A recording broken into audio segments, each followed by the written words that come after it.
출애굽기 18장 17절부터 27절 말씀.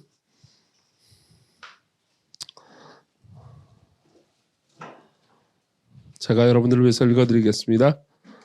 출애굽기 18장 17절부터 27절. 하나님의 말씀을 들으십시오. 모세의 장인이 그에게 이르되 네가 하는 것이 옳지 못하도다. 너와 또 너와 함께한 이 백성이 필경 기력이 쇠하리니 이 일이 네게 너무 중함이라 네가 혼자 할 수 없으리라.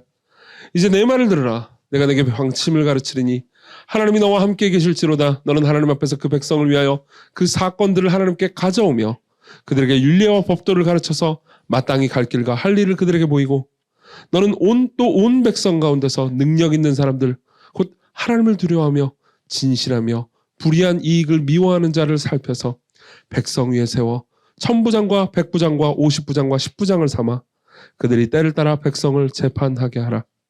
큰 일은 모두 네게 가져갈 것이요 작은 일은 모두 그들이 스스로 재판할 것이니 그리하면 그들이 너와 함께 감당할 것인즉 일이 내게 쉬우리라. 내가 만일 이 일을 하고 하나님께서도 내게 허락하시면 네가 이 일을 감당하고 또 이 모든 백성도 자기 곳으로 편안히 가리라. 이에 모세가 자기 장인의 말을 듣고 그 모든 말대로 하여 모세가 이스라엘 무리 중에서 능력 있는 사람들을 택하여 그들의 백성의 우두머리 곧 천부장과 백부장과 50부장과 10부장을 삼음해 그들이 때를 따라 백성을 재판하되 어려운 일은 모세에게 가져오고 모든 작은 일은 스스로 재판하더라. 모세가 그의 장인을 보내니 그가 자기 땅으로 가니라. 아멘.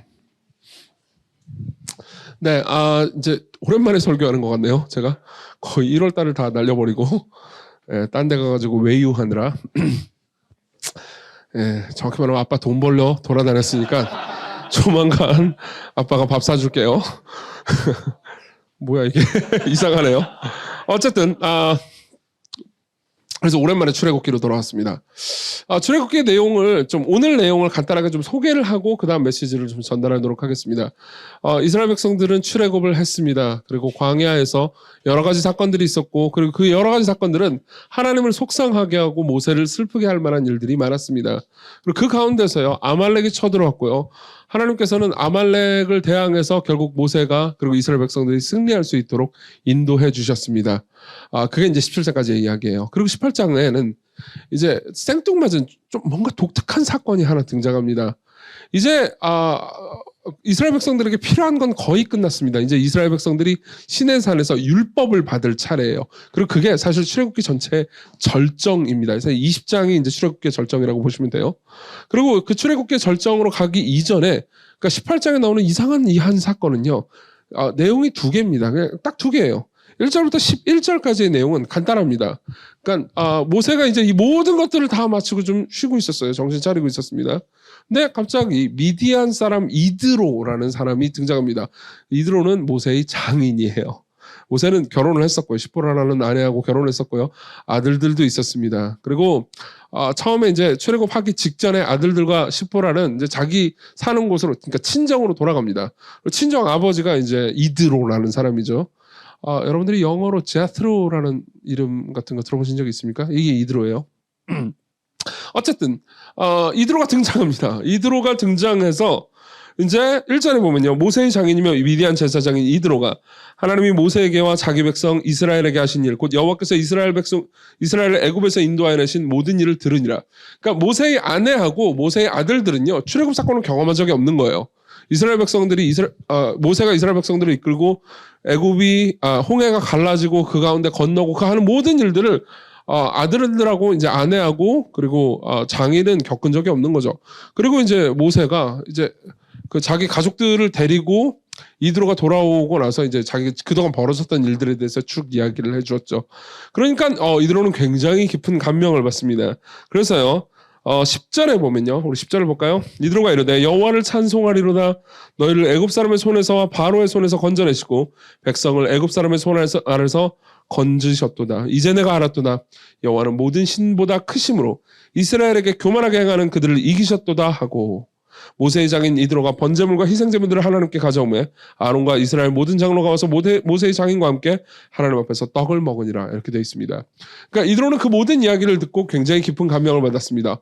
와, 홍해가 갈라지고 하나님께서 승리케 하시고 만나가 내리고 메추라기가 내리고 하나님께서 기적적인 방식으로 이 타락한 백성들을 인도해 주셔서 구원을 주셨구나. 그래서 굉장히 기쁘게 즐거워하고 감사했습니다. 이때쯤 학자들은 그러니까 이런 이야기를 해줍니다. 이드로는 원래 그러니까 여호와 하나님을 믿는 사람이 아니었어요. 이 사람의 직업은 1절에 보면 제사장이라고 나와 있지만은 이방 종교의 제사장이었던 것 같습니다. 그리고 모세가 말해주는 복음 전도를 듣고요. 그렇죠? 하나님께서 이런 위대한 일들을 우리에게 하셨어요라는 이야기를 듣고 와, 여호와 하나님이 최고구나. 11절에 보면 이제 내가 알았도다. 여호와는 모든 신보다 크심으로라고 이야기를 했다는 거죠. 이스라엘 백성들에게 하신 이 모든 일을 듣고 학자들은 이드로가 이 지점에서 회심한 것인지 아닌지를 논쟁합니다. 사실 성경의 가르침만 보면은 그러니까 어렵게 생각할 것도 없을 것처럼 보입니다. 그러니까 이드로가 하나님이 모든 신보다 크시구나라고 말하는 것은 굉장히 정직한 고백 아닙니까? 그리고 굉장히 위대한 고백입니다. 어떤 의미에서는요. 그러니까 이때 이드로는 이제 신앙을 여호와 하나님을 향한 신앙을 가지게 되었다고 보는 것이 합당하겠죠. 그래서 이렇게 볼 수 있습니다. 1절부터 12절은 이드로가 하나님을 찬양하고 하나님을 향한 신앙을 가지게 되었다라는 게 메시지예요. 근데 13절부터 이제 끝절까지 보잖아요. 그럼 되게 독특한 이야기입니다. 13절부터 보면 다음 날 이제 좋은 일이 있었습니다. 어쨌든 좋게 이렇게 밥도 먹고 이제 좋았습니다. 하나님을 향한 신앙을 가지게 되고 다음날 이제 모세가 업무 시작하는 걸 본 거예요. 그리고 모세는 워커홀릭이었던 것 같습니다. 13절부터 보면요. 이튿날 모세가 백성을 재판하느라고 앉아있고 백성은 아침부터 저녁까지 모세 곁에 서 있는지라. 모세의 장인이 모세가 백성에게 행하는 모든 일을 보고 이르되 네가 이 백성에게 행하는 이 일이 어찌 됨이냐. 어찌하여 네가 홀로 앉아있고 백성은 아침부터 저녁까지 네 곁에 서 있느냐. 모세가 장인에게 대답하되 백성이 하나님께 물으려고 제게로 와요. 그들이 일이 있으면 내게로 오나니 패러프레이징 죄송합니다. 내가 그 양쪽을 재판하여 하나님의 율례와 법도를 알게 해요. 그러니까 간단하게 얘기하자면 이런 상황인 겁니다. 모세가 아침부터 밤 늦게까지 일하는 걸 본 거예요. 하루에 15시간씩 16시간씩 일을 하고 있습니다. 완전히 워커홀릭이죠. 그리고 백성들이 계속 줄을 길게 늘어뜨린 채 모세에게 이게 무슨 상황입니까? 그러면서 해결해 주세요. 그러면서 재판하러 오는 것을 볼 수가 있는 거죠. 그리고 옆에서 미디안 제사장인 이드로는 보고 기겁을 합니다. 미쳤나? 제명에 못 살려고 그러나? 그런 생각이 든 거죠. 그래가지고 이렇게 얘기를 합니다. 17절 모세의 장인이 그에게 이르되 네가 하는 것이 옳지 못하도다. 잘못됐어. 너와 또 너와 함께한 이 백성이 필경 기력이 쇠하리니 이 일이 너한테 너무 중함이라. 네가 혼자 할 수 없으리라. 그러면서 방법을 가르쳐 줍니다. 정신 차려. 너 혼자 이걸 어떻게 다 해. 그러면서 백성들을 네가 어떻게 재판하냐고. 그러면서 괜찮은 애들을 세우란 말이야. 그러면서 1000부장, 100부장, 50부장, 10부장 이런 식으로 세워. 그렇죠? 그러면서 이제 피라미드 형태죠. 피라미드 형태로 세워서 그 중간 리더십들에게 말씀을 좀 잘 가르쳐라. 걔들이 스스로 판단할 수 있도록 도와. 물론 해석이 필요하고 스스로 판단하는 게 상당히 어려운 일들도 있겠지. 그럼 그 일들을 너한테 갖고 오도록 하란 말이야. 그리고 나머지 모든 재판들은 알아서 중간 리더십들이 하도록 하라고. 라고 이야기를 듣고요. 모세는 아이고 내가 왜 이걸 생각을 못했을까? 라고 말하면서 그대로 하고 이야기가 행복하게 마무리되고 이드로는 다시 고향으로 돌아갔더라. 이야기가 있는 겁니다. 자, 꽤나 괜찮은 지혜죠. 그렇죠? 근데 이제 어떤 사람들은 이렇게 생각할 수 있습니다. 오, 이건 꽤나 괜찮은 지혜군. 이게 목회학이구나. 교회가 이렇게 되면 되는구나. 그렇죠?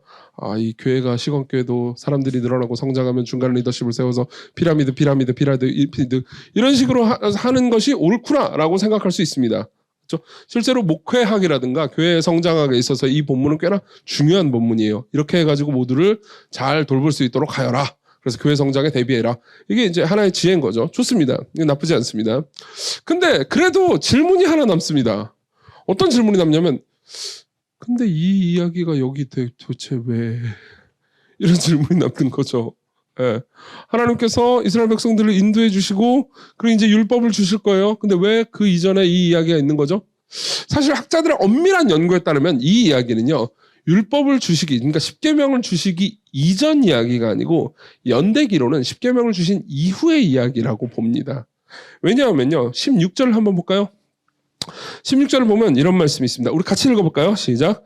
그들이 일이 있으면 내게로 오나니 내가 그 양쪽을 재판하여 하나님의 율례와 법도를 알게 하나이다. 지금 보세요. 출애굽기 기록 순서에 따르면 아직 율례와 법도를 가르쳐주기 전이거든요. 근데 제가 율례와 법도를 걔들한테 알려주고 있어요. 라고 말한다는 건 이미 율례와 법도를 자기가 알고 있다는 거잖아요. 모세가. 그렇죠? 그러니까 사실 이 상황은 연대기적으로는 20장 이후에 있는 이야기인 거예요.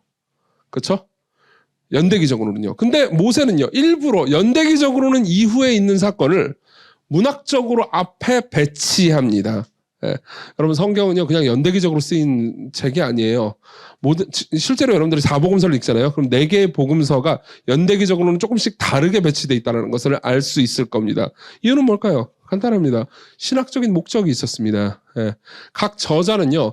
전달해주고 싶은 이야기가 있었어요. 그러니까 연대기적으로 이 모든 걸 배치하지 않고 그러니까 신학적 목적에 따라서 배치한 거죠. 당연히 출애굽기도 그렇습니다. 그러면 우리는 물어볼 수 있죠. 아니 그럼 무슨 목적이 있길래 이렇게 이야기를 배치한 거죠? 예. 목적은요. 인간의 본질적인 문제를 이해시키고 이 본질적인 문제를 어떻게 해결해야 하는지에 관한 메시지를 전달해주기 위해서 이 이야기가 기록됐다는 겁니다. 이건 단순한 리더십 이야기가 아니에요. 훨씬 더 깊은 어떤 이야기입니다. 그래서요. 저는 본문을 근거로 첫 번째로는요. 인간의 문제를 말씀드릴 겁니다. 그리고 두 번째로는요. 인간의 해결책을 말씀드리겠습니다. 그리고 마지막으로는요. 하나님의 해결책을 말씀드리겠습니다. 첫 번째로는 인간의 문제, 두 번째로는요. 인간의 해결책, 세 번째로는요. 하나님의 해결책입니다. 먼저 인간의 문제부터 한번 생각해 보죠. 간단하게 얘기해 보겠습니다. 일단은 지금 전체적인 정황을 생각해 볼 때 이 이스라엘 백성들의 문제는 뭔가요? 그 이전에 모세의 문제는 뭔가요? 과로한다는 거죠. 그렇죠? 모세는 과로하고 있습니다. 이유는요, 간단합니다. 백성들이 계속해서 율법을 어떻게 해석해야 되는지 그리고 분쟁이 있을 때 어떻게 이 분쟁을 해결해야 되는지 물으러 계속 옵니다. 이게 제일 큰 문제예요. 네. 백성들은 계속해서 모세를 찾습니다. 왜 모세에게 가나요? 모세가 율법을 알기 때문이죠. 그렇죠?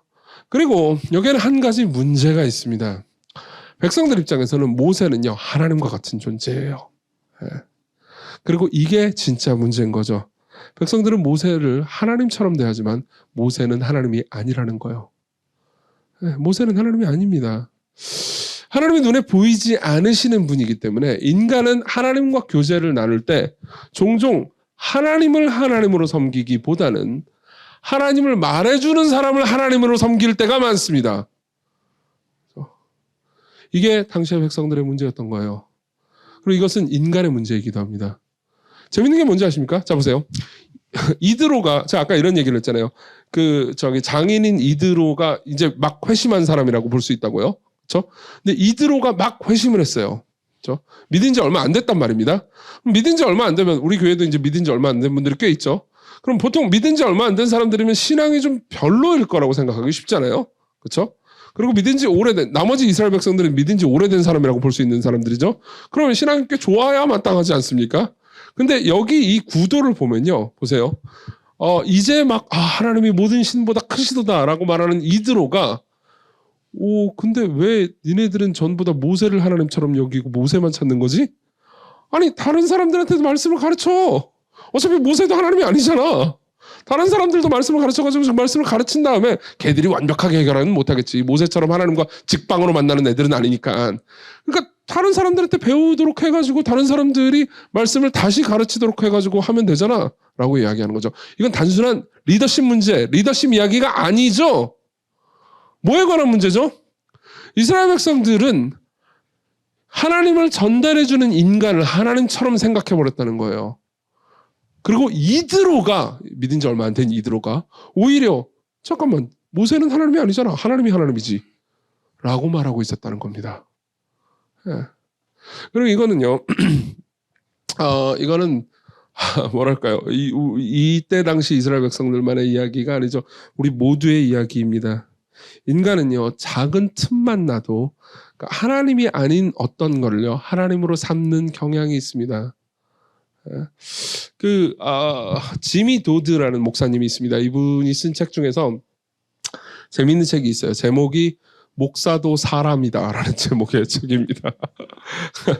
제 생각에 여러분들이 굳이 이런 책을 찾아서 읽을 필요까지 있나 싶긴 한데 저는 처음 보자마자 이걸 누가 몰라? 라고 생각했거든요. 근데 읽다 보니까는 제가 사실 이 책을 읽으면서 꽤나 좀 회개했거든요. 목사도 사람이다라는 걸 모르는 사람이 저더라고요. 예. 제가 마치 하나님처럼 생각하고 살아갔던 거죠. 내가 모든 걸 다 구원해 줄 수 있을 것처럼. 읽어드릴게요. 일부를 읽어드리겠습니다. 주일 설교를 했던 목사만이 자신들의 문제를 이해할 수 있고 또 그 목사의 기도만이 영성이 세다고 믿는 까닭에 교인들은 목사를 혹사시킨다. 교인들이 갖고 있는 이런 식의 사고방식이 목사를 피곤하게 하고 목회 능력을 고갈시킨다. 담임 목사님만이 나를 상담할 수 있어. 내 딸 결혼식 주례는 반드시 담임 목사님이 하셔야 해. 우리 어머니 장례식은 당연히 담임 목사님이 주재하셔야 되지. 라고 교인들은 생각한다. 만약 당신도 같은 생각을 가지고 있다면 심각한 슈퍼스타 목회자 신드롬에 걸렸다는 것을 알아두라. 이것은 반드시 치료해야 할 중병이다. 자, 여러분 오해하지 마십시오. 여러분들 결혼식 주례를 안 해주겠다는 의미가 아니니까요. 아마 시건교회에서 여러분들 결혼식 주례를 제일 하고 싶어하는 사람은 저 자신일 겁니다. 그렇죠? 결혼식 주례 안 해줄 것처럼 얘기하면 제가 삐져버리잖아요. 그죠? 그렇게 오해하지 마세요. 여러분들 상담을 안 하겠거나 뭐 장례식이나 결혼식 주제를 안 하겠다는 의미는 아닙니다. 그렇지만 보세요. 그러니까 목회자가 열심히 활동하는 것은 좋습니다. 그리고 여러분들이 목회자를 신뢰하면서 함께 신앙생활을 하는 것은 좋습니다. 그 어느 것도 나쁜 것이 아니에요. 근데 목회자가 자신이 사람들의 문제를 해결할 수 있다고 생각하는 것은 악합니다. 그리고 성도들이 저 목회자만이 내 문제를 해결할 수 있다고 생각하는 건 역시 악합니다. 이유는 하나님만이 하나님이시기 때문이에요. 이게 인간이 가지고 있는 문제입니다. 인간은요, 종종 모든 것들을 신으로 만들어버립니다. 인간은 여자친구와 남자친구를 신으로 만들어버립니다. 저 사람이 나를 완전히 해결해 줄 수, 내 삶의 외로움과 고통을 해결해 줄 수 있을 것처럼 생각합니다. 그리고 의존하죠. 근데 그만큼 해결해 주지 못하잖아요. 그러니까 분노하는 겁니다. 그러니까 싸우는 거죠. 예. 인간은 정말 많은 것들을 신으로 여깁니다. 때로는 직업을 신으로 여깁니다. 예. 때로는 교회를 신으로 여기고요. 때로는 목회자를 신으로 여기는 거죠. 본문이 말해주는 내용이 이겁니다. 하나님만이 참 신이고 하나님 외에 다른 신은 없다는 거죠. 이게 이스라엘 백성들이 배웠어야 하는 내용이에요. 그럼 두 번째로 넘어가죠. 두 번째는요. 인간의 해결책입니다. 인간의 문제에 대한 인간의 해결책이요. 언제나 어떤 한 인간이 다른 인간을 신처럼 여기잖아요. 그러면 그 상대 신은 과로하게 마련입니다. 그렇죠? 꼭 목회자뿐만이 아니에요. 이제 막 여자친구를 사귄 어떤 남자가 종종 가지고 있는 생각은요. 내가 이 여인의, 내가 이 사랑하는 여자의 외로움과 고통을 다 해결해 줄 수 있어 라는 착각을 하게 됩니다. 그러면 뭘 하죠? 과로를 합니다. 네. 밤늦게 데려다 줍니다. 밤늦게 데려다 주는 게 뭐가 잘못이겠습니까? 밤늦게 데려다 주는 걸 매일 할 수 없다는 게 잘못이겠죠. 그렇죠? 그리고 여자친구는 이걸 성을 바꾸셔도 상관없습니다. 지금 좀 찔리는 분들이 계실 수 있는데 성을 바꾸셔도 상관없습니다. 처음 연애할 때 몇 달 동안은 나를 맨날 데려다 주더니 지금 몇 달 지나니까 저 녀석이 소홀해졌습니다. 어떤 생각이 들죠? 변했네. 변했네. 그죠? 왜요? 왜 변했죠? 뭘 변해요? 아무것도 변한 건 없어요. 원래 저 사람은 신이 아니었다고요. 그렇죠? 자, 그럼 이런 문제가 발생할 때 우리는 어떻게 이걸 해결합니까? 해결책을 가지고 해결을 하는 거죠. 자, 이게 지금 생각해봐. 나도 지금 일이 있고 회사도 바쁘고 혹은 학교에서 일도 바쁘고 그런데 이 문제를 이렇게 나만 의지해가지고 해결되는 문제가 아니야. 그러니까 우리 규칙을 세우자. 그죠? 그때 하는 게 뭐죠? 규칙이에요. 네, 규칙을 막 세우는 겁니다. 그래가지고 우리는 전화를 언제 꼭 하기 이런 거 있잖아요. 되게 말랑말랑한 재미있는 거. 가급적 마음 상하게 하지 않기 위해서 카톡을 보내면 1시간 내에 답장해주기. 재밌지 않습니까? 왜 나는 아직도 이런 게 재밌지? 그리고 또 뭐 있죠? 굉장히 많은 것들을 규칙을 세웁니다. 자, 그 다음 퀴즈를 내보죠. 규칙은 지켜질까요? 네, 규칙은 늘 어겨지죠. 네. 그리고 그때마다 생각합니다. 이 사람은 날 버렸나? 그때 인간에게 느껴지는 감정은요. 어떤 감정일까요? 내 여자친구요, 내 여자친구요. 어찌하여 나를 버리셨나이까? 아니에요. 네. 이건 모든 것에 적용됩니다. 우리 목사님 어찌하여 나를 버리셨나이까? 그렇죠? 누가 봐도 목사가 과로하는 것처럼 보입니다. 아, 이대로 냅둘 수 없어. 뭔가 규칙이 필요해. 우리에게는 코드가 필요해. 조직이 필요해. 그렇죠? 1000부장과 100부장과 50부장과 10부장이 필요해. 그렇죠? 그리고 만들어냅니다. 그건 잘못된 게 아니에요. 아까도 말씀드렸잖아요. 목회학에서는요, 이런 성경의 말씀들을 중요하게 생각합니다. 그리고 이 성경의 가르침, 이드로의 가르침인과 이 가이드라인을 중요하게 생각해서 이걸 교회에 적용하려고 노력을 많이 합니다. 그건 잘못된 게 아니에요. 그러나 문제는 그걸로 해결할 수 없다는 거죠. 그걸로 해결할 수 있는 문제가 아니라는 거죠. 네. 데이비드 웰스라는 신학자가 있습니다. 이 사람은 미국에서 특히 90년대, 그러니까 당시에 미국의 복음주의 교회들이 가지고 있었던 질병들을 통찰해내는 굉장히 좋은 책들을 몇 권을 썼습니다.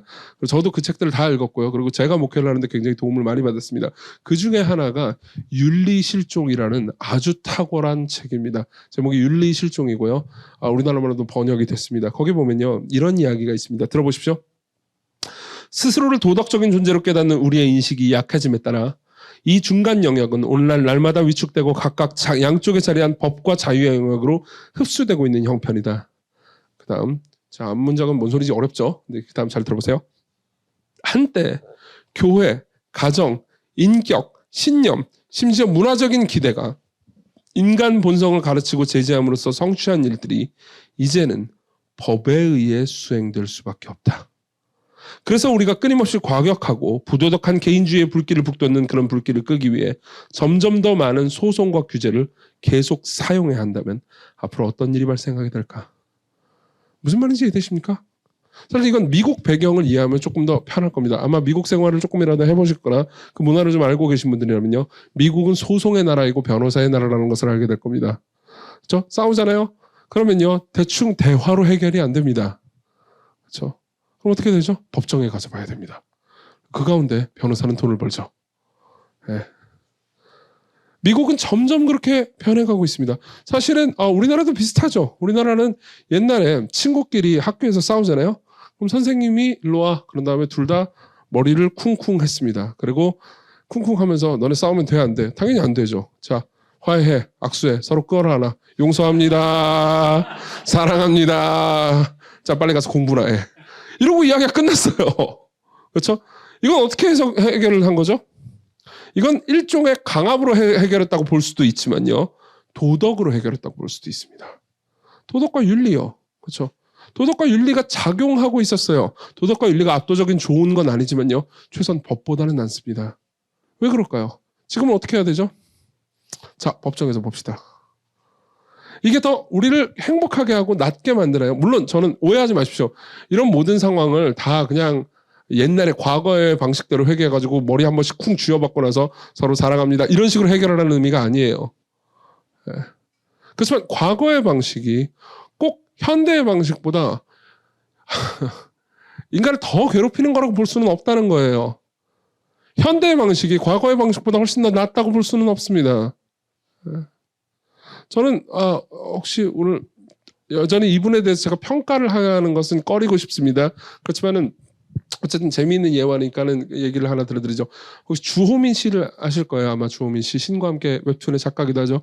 그리고 한 1년 전에 벌어졌던 사건인데 이제 그분의 아드님이 특수교사와 더불어서 이제 법정 소송을 벌이고 있다는 이야기를 알 겁니다.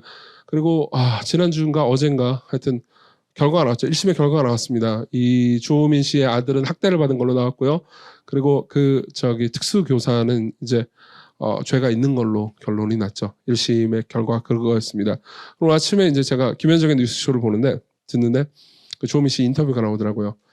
저는 주호민 씨 편을 전적으로 들고 싶지는 않습니다.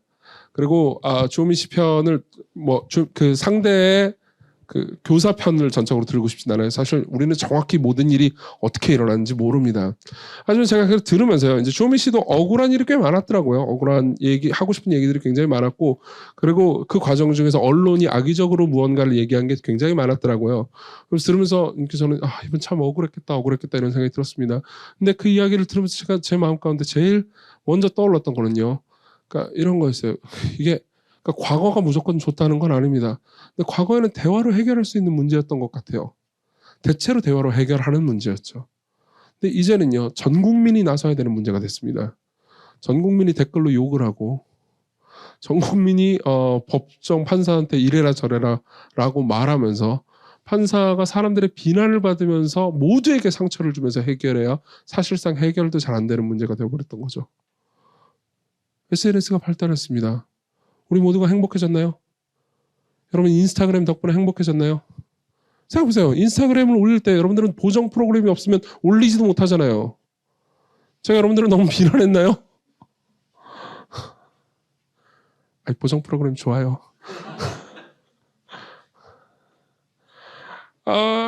인스타그램과 페이스북과 댓글과 유튜브와 이 모든 것의 발달 때문에요. 과거에는 개인들끼리 법정으로 가더라도 개인들끼리 해결할 문제가 이제 수많은 사람들의 댓글까지 끼어들면서 복잡해진 문제가 되었습니다. 데이비드 웰스는 이렇게 얘기하는 거죠. 가면 갈수록 윤리와 대화와 도덕으로 해결할 수 있는 문제가 이제는 법과 코드로 해결되게 됐다고요. 네. 실제로 이것은 교회에도 마찬가지입니다. 네. 교회에는 종종 목회자가 타락하거나 문제가 있는 사람들이 등장할 때가 있죠. 저는 이 제도 자체를 반대하려고 이 얘기를 하는 게 아닌데 이 제도가 되게 재미있는 예화가 되니까 하나의 제도를 꺼내겠습니다. 우리 교회는 그 제도를 따르지 않지만 우리 교단 내의 어떤 교회들은요, 목회자 재신임 제도라는 것을 가지고 있습니다. 목회자 재신임 제도. 되게 말이 어렵죠? 내용 간단해요. 그러니까 6년 동안 목회를 하는 거예요. 예를 들면 이정규에게 목회자 재신임 제도를 한다. 그럼 이제 담임 목사로 6년 동안 일을 하는 겁니다. 그리고 6년째 끝날 때는 투표를 해요. 투표를 하면서 그 다음 7년도 얘가 목회를 해도 될까요? 라고 하면서 사람들에게 묻습니다. 그러고 나서 이제 3분의 2가 안 나오잖아요. 그러면은 이제 안녕 그러면서 잘리는 거죠. 네. 어때요? 이 제도? 이 제도는 보세요. 그러니까 정말 탐욕스럽고 하나님 말씀을 사랑하지 않고 문제가 있는 목회자가 어떤 교회를 맡았을 때 그 사람을 축출해내기가 쉽지는 않거든요. 예. 제가 시간만 있으면 목사를 어떻게 쫓아낼 수 있는가에 대한 노회의 법적인 절차를 여러분들에게 가르쳐드리고 싶은데 그런 방법이 있어요, 여러분. 기쁜 소식 아닙니까?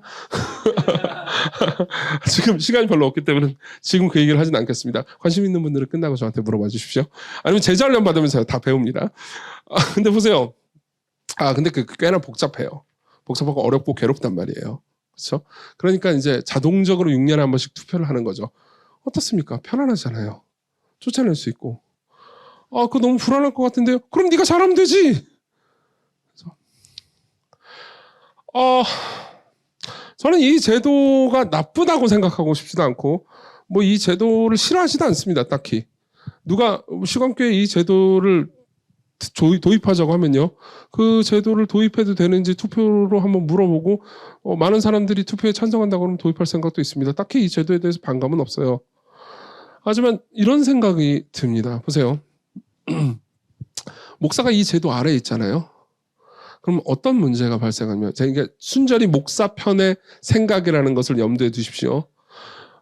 좋은 목회자는 성도들을 사랑하는 사람이어야 합니다. 맞죠?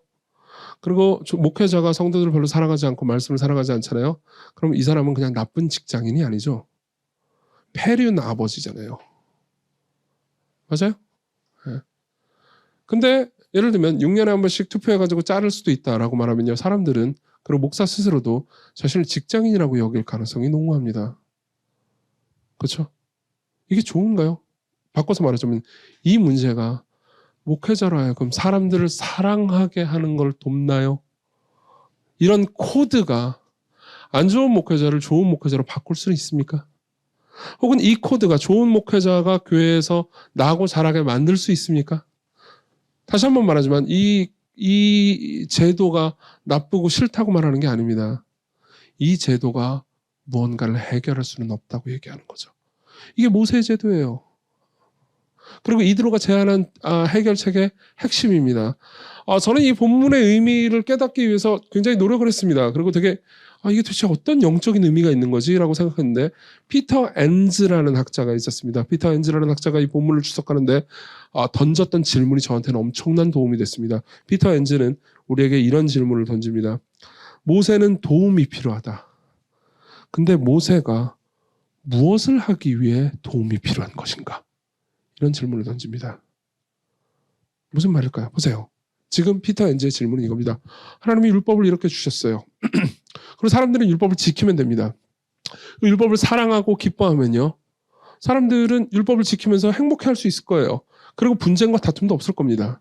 근데 문제는요. 사람들이 율법을 명료하게 알고도 율법을 지키기 싫기 때문에 해석을 요구한다는 겁니다. 그렇죠? 네. 우리가 성경을 해석하려고 하는 이유는요. 성경을 명료하고 깨끗하게 알기 위해서 해석을 원하기도 하지만 어떤 경우에는 그렇습니다. 어떤 경우에는요. 이걸 지키기가 싫어요. 그래서 이걸 지키는 게 싫으니까 이게 과연 이 뜻인가요? 라고 물을 때가 있습니다. 네. 그리고 당시의 백성들도 그랬죠. 당시의 백성들도 지금 이런 경우에는 이렇게 배상하라고 성경에 나와 있는 건 사실인데 그게 지금 이 케이스에도 똑같이 적용이 되나요? 라고 물을 때는 정말로 궁금했던 걸까요? 아니면 싫었던 걸까요? 전자도 있었겠지만 당연히 후자도 있었죠. 그리고 모세가 과로하는 이유는요. 단순히 시스템이 갖춰져 있기 때문이 아닙니다. 인간이 타락했기 때문이죠. 인간이 자기중심적이기 때문이죠. 그럼 이 문제에 대한 근본적인 해결책은 제도와 법을 정비하는 게 아닐 겁니다. 제도와 법을 정비하지 말자는 게 아닙니다. 제도와 법이 필요 없다는 의미도 아닙니다. 제도와 법으로 궁극적으로 해결할 수 없다는 거죠. 우리는 마음의 변화가 필요합니다. 우리는 율법을 단순히 알기만 해서는 안 됩니다. 우리는 성경의 말씀을 이해하는 데에서 그치는 것이 부족합니다. 우리는 하나님의 말씀을 사랑하는 데까지 이르러야 합니다. 하나님의 뜻을 사랑하는 데까지 이르러야 합니다. 여러분, 좋은 목회자와 더불어서 교제하려면요. 좋은 제도를 세우는 걸로는 부족합니다. 제도를 아무리 탄탄하게 세워봤자 목사 입장에서는 빠져나갈 수 있는 방법이 있을 겁니다. 목사를 보호하기 위한 제도 역시 만들어봤자 서로 비화한다면요. 그 보호하는 제도를 무력화시킬 수 있는 또 다른 방법을 인간은 반드시 만들어낼 겁니다.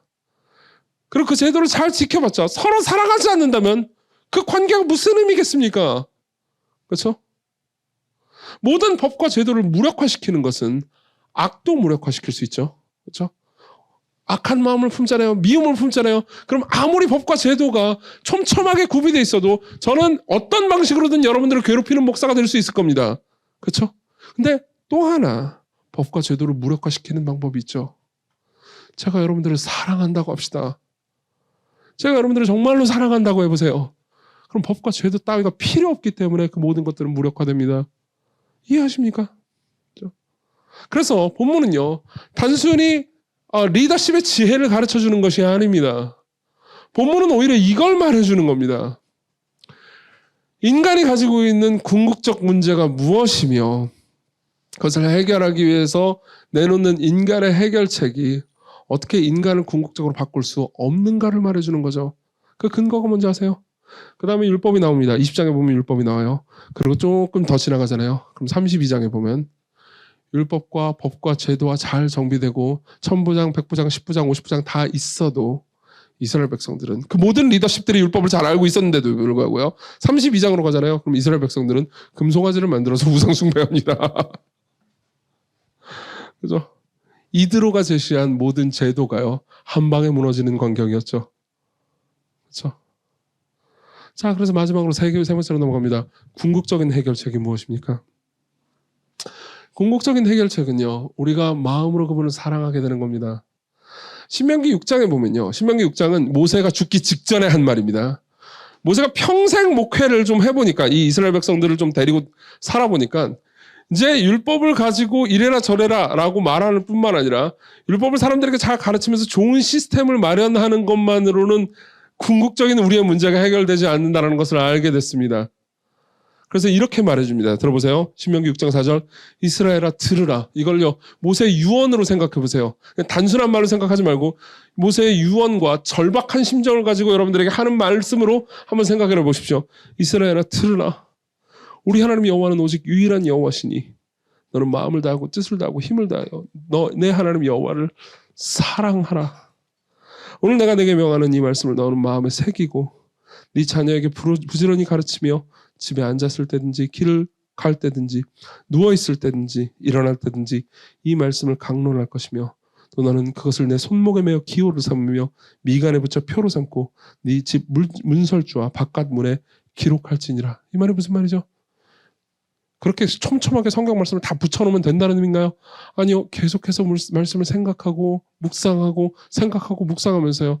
이 말씀을 주신 분을 사랑하라는 거죠. 모세는 말하는 겁니다. 아니 법과 제도로 해결될 문제가 아니다. 하나님을 사랑해야 한다. 그분이 하는 말을 심지어 그냥 지키는 것만으로도 해결할 수 없다. 그분을 사랑해야 한다. 너희들은 그분과 관계가 생겨야 한다. 이게 모세가 생각했던 해결책입니다. 그리고 우리가 지금 생각해야 되는 해결책이죠. 여러분 지상의 교회는 언제 잠깐이라도 천국을 맛볼 수 있을까요? 여러분들은 언제 하나님과 관계가 깊어질 수 있을까요? 여러분들은 언제 하나님 뜻대로 순종하면서 삶을 살 수 있을까요? 우리는 언제 서로를 사랑하면서 삶을 살아갈 수 있을까요? 여러분들은 언제 말씀 안에서 진정으로 행복을 누릴 수 있습니까? 여러분들이 그분을 사랑하지 않는다면요. 여러분들이 성경 말씀을 잘 아는 지식이 있다 하더라도 여러분들은 그 말씀대로 살지 못할 겁니다. 그리고 한 교회가 하나님의 말씀을 정말 잘 아는 지식이 있다 하더라도 교회는 서로를 사랑하지 않을 겁니다. 우리에게는 사랑이 필요합니다. 우리에게는 단순한 지식이 이상이 필요합니다. 우리에게는 제도 이상이 필요합니다. 우리에게는 사랑이 필요합니다. 수백 년이 지나고 수백 년도 아니죠. 수천 년이 지나고 사도 바울은요. 이런 인간의 문제를 이런 식으로 표현을 한 적이 있습니다. 로마서 2장 28절 무릇 표면적 유대인이 유대인이 아니요 표면적 육신의 할례가 할례가 아니니라. 오직 이면적 유대인이 유대인이며 할례는 마음에 할지니 영에 있고 율법 조문에 있지 아니한 것이라. 그 칭찬이 사람에게서 아니고 다만 하나님에게서니라. 이게 무슨 말인지 설명해 드릴게요. 이스라엘 백성들은요. 자신이 하나님의 백성이라는 것 그리고 자신이 율법을 가지고 있는 존재라는 것을 표현하기 위해서 당시 할례를 받았습니다. 할례는 뭐냐면요. 태어나자마자 남성 성기의 표피를 잘라내가지고 지금의 포경수술 같은 거죠. 강제로 포경수술을 함으로써요. 그러니까 내가 하나님의 백성이라는 걸 드러내는 표식이었습니다. 근데 왜 이런 방식으로 하나님의 백성임을 드러냈냐면요. 이렇게 표현하는 거예요. 그러니까 남성 성기의 표피를 그러니까 포경수술이죠. 일종의 포경수술을 한다는 거는요. 남성 성기를 잘라낸다는 것과 거의 방불한 의미였습니다. 그러면서 이렇게 표현하는 거죠. 우리는 우리의 생명을 그러니까 남성 성기가 없으면 생명을 계속 이을 수가 없잖아요. 그렇죠? 그러니까 우리는 우리의 생명을 우리 스스로 만들어내지 못합니다. 우리는 사실 우리가 죄인이기 때문에 우리는 잘려지고 버림받고 그리고 뭐라고 해야 될까요? 하나님께 끊어져야 마땅한 존재입니다. 라는 거를 그런 식으로 표현하는 겁니다. 그리고 사도 바울은요. 이렇게도 표현을 해주죠. 골로새서 2장 예수 그리스도께서 십자가에 못 박혀 죽으신 이유를요. 죽으신 것을 가리켜서 그리스도의 할례라고 표현합니다. 골로새 2장에 보면요. 그분이 할례를 받았다는 거예요. 그분이 할례를 받았다는 건 뭐죠? 그분이 하나님께 버림을 받고 하나님께 끊어지고 인간이 할례를 받을 때는 인간 생명이 끊어지는 것과 방불한 행동을 했을 뿐이지만 예수님이 받으신 할례는요, 실제로 하나님으로부터 끊어진 사건이었다는 거죠. 자, 이게 어떤 의미인지 설명해 드리겠습니다. 아까 제가 사실 약간 농담처럼 했지만은 실제로 농담은 아닙니다. 아니었습니다. 그러니까 일종의 복선이었죠. 우리가 하나님이 아닌 무언가를 신으로 섬기잖아요. 그럼 우리는 결국 이런 말을 하게 됩니다. 그 여자친구든 남자친구든 목사든 친구든 교회든 교회요 목사요 여자친구예요 어째 나를 버리셨나이까 라는 말을 하게 됩니다. 여러분들은 모두가 그 말을 하게 될 거예요. 실제로 그 말을 하고 계신 분도 계실 겁니다. 여기 계신 분들 중에서는요. 내가 믿었고 내가 신으로 여겼던 것들로부터 버림받았기 때문에, 내가 신으로 여겼던 그 모든 것들이 내 마음과 내 갈망을 충족시켜 주지 못했기 때문에 여러분들 중에서는요, 분명히 버림받은 것 같은 느낌을 지금 느끼고 있거나 혹은 과거에 느꼈거나 그럼 계속해서 느끼고 있는 사람도 있을 겁니다. 그렇지만 우리에게 유일하게 위협이 되는 건, 우리 삶에 유일하게 위협이 된 거는요, 가짜 신이 여러분들을 버리는 게 아닙니다. 진짜 신이 여러분들을 버리는 거죠. 진짜 신이 여러분들을 버리는 것만이 우리의 영혼을 비참하게 만드는 일입니다. 그리고 예수 그리스도께서는요, 여러분들의 진짜 신이 여러분들을 버리지 않도록 하기 위해서, 여러분들을 영원히 받아들이고 사랑하기 위해서, 사랑하도록 하시기 위해서요, 그분이 진짜 신으로부터 버림받았죠. 나의 하나님 어찌하여 나를 버리셨나이까. 자, 그로 인해서 그분이 주신 게 뭡니까? 하나님의 사랑입니다. 우리에게는 하나가 확실합니다. 그분이 우리를 사랑하고 있다는 것. 그리고 그분이 우리를 사랑하고 있는 것을 여러분들이 묵상하고 이해할수록 여러분들도 그분을 사랑하게 됩니다. 여러분들에겐 더 이상 코드와 율법과 규칙과 법이 필요하지 않습니다. 여러분들에게는 사랑이 필요하죠. 사랑이 필요하죠. 실천적인 원칙 몇 가지만 말씀드리고 기도로 들어가겠습니다. 첫 번째입니다. 안식하십시오. 안식하십시오. 이 말이 무슨 말인지 얘기해 드릴게요. 모세 입장에서 백성들에게 이 모든 일들을 다 맡기려면 뭐가 필요했을까요? 자기가 신이 아니라는 걸 인정하는 믿음이 필요했습니다. 맞죠? 그래야 안식할 수 있잖아요. 그래야 위임을 할 수 있습니다. 맞죠? 그래야 될 대로 되십시오, 하나님. 이라고 말할 수 있습니다. 생각해보세요. 될 대로 되게 해주십시오, 하나님. 이라고 하나님께 당당히 말할 수 있다는 것이 얼마나 큰 자유입니까? 여러분들 지금 뭔가 되어야 한다고 꼭 붙잡고 있는 일이 있지 않습니까? 내가 지금 하고 있는 이 프로젝트는 반드시 되어야 해. 내가 지금 내가 시작한 이 일은 반드시 되어야 해. 내가 만나고 있는 이 사람과 반드시 잘 되어야 해. 여러분, 반드시 잘 되어야 하는 일 따위는 이 세상에 아무것도 없어요. 예수 그리스도를 믿는 일 빼고는요. 네. 거칠고 과격하게 말하자면요, 그냥 아무거나 멋대로 돼도 됩니다. 좀 망해도 돼요. 네. 뭐 어떻습니까? 교회도 좀 망해도 되고. 안 그래요? 찬양팀 오늘 너무 좋죠? 네. 근데 저기서 사람들이 힘들어가지고 세션이 몇 명 빠져봐요. 별로 좀 덜 좋겠죠?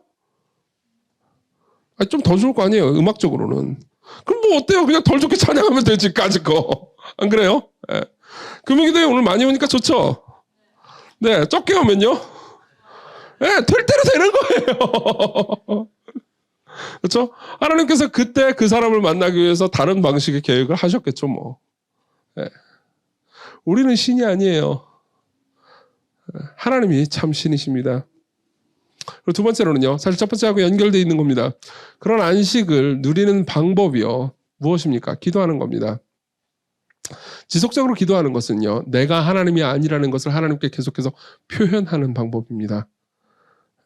좋은 결혼 생활과 좋은 인간관계의 비결을 알려드릴까요? 기도하십시오. 그 사람을 위해서 기도하고 집착하는 방식으로 기도하라는 의미가 아니고요, 지속적으로 하나님을 찾으십시오. 그러면 여러분들은요, 여러분들의 친구나 여자친구나 남자친구나 남편이나 아내를요, 신으로 여기지 않게 됩니다. 신으로 여기지 않고 사랑하게 되죠.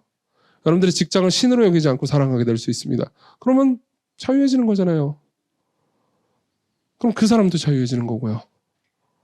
그렇죠? 그러면 여러분들은 더욱 안식할 수 있게 될 겁니다. 그리고 여러분들이 이러한 마음으로 하나님을 신뢰하고 그분을 사랑할 때 여러분들의 삶은 변화될 겁니다. 그리고 우리 서로도 변화될 거고요. 예. 같이 우리 찬양 부를까요?